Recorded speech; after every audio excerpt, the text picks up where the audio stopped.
मैंने एक दो वीडियो देखे थे और मैं आपको यकीन के साथ में कह सकता हूं भाई और बहनों, भले ही वर्तमान में उनको गुरु जी का ज्ञान नहीं है, जो जगत वाले हैं जो ज्ञान चर्चा कर रहे हैं संत रामपाल जी के भक्तों के साथ में, वो शिवांश नाम का लड़का वर्तमान में हो सकता है उसको ज्ञान नहीं है, उसको संत रामपाल जी को समझ नहीं पा रहा है, लेकिन वो लड़का वर्तमान में संत रामपाल जी के भक्तों से ज्ञान मार्ग में लाख गुना अच्छा है।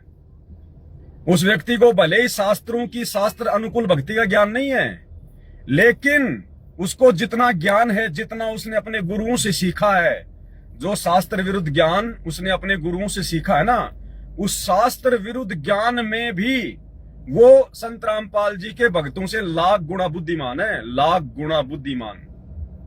उसके बोलने का तरीका, उसके सवाल करने का तरीका, उसके जवाब देने का तरीका।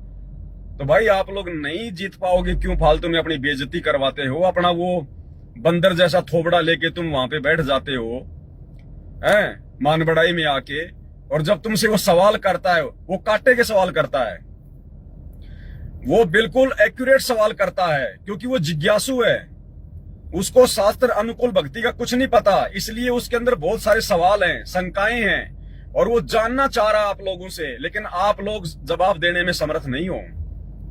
आप लोगों को तो बोलना भी ढंग से नहीं आता, बोलना भी ढंग से।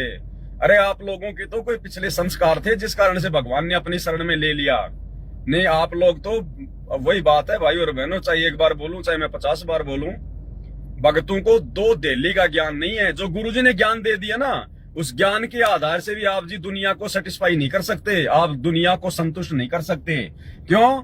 क्योंकि आपने गुरुजी के ज्ञान को अपने ऊपर आत्मसात नहीं किया।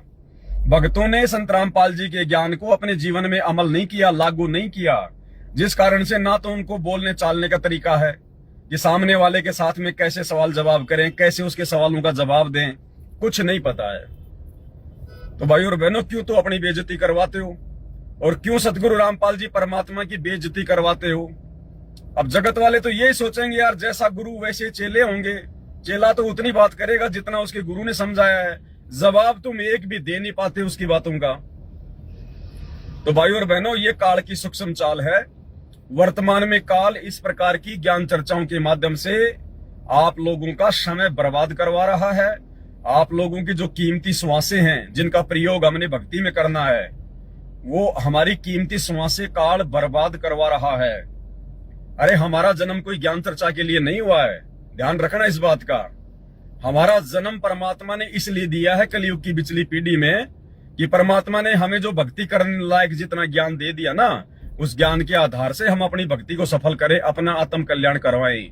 ये विद्वान की भूमिका, ये ज्ञान चर्चा करने की भूमिका हमने लाखों जन्मों में लाखों बार निभा ली है। हम बड़े बड़े शंकराचार्य भी रह चुके हैं, बड़े बड़े ज्ञानी भी रह चुके हैं, विद्वान भी रह चुके हैं। अब ये ज्ञानीपना छोड़ दो भाई, ये विद्वानपना छोड़ दो। तुम अपनी भक्ति तो ढंग से कर नहीं रहे, और दुनिया के सामने तुम लाइव ज्ञान चर्चा में आ रहे हो। तो भाई पहले तो अपना हुलिया ठीक करो, अपना थोबड़ा ठीक करो। तुम्हारे को तो ज्ञान चर्चा में ढंग से बैठना भी नहीं आता, बोलना तो बहुत दूर की बात है।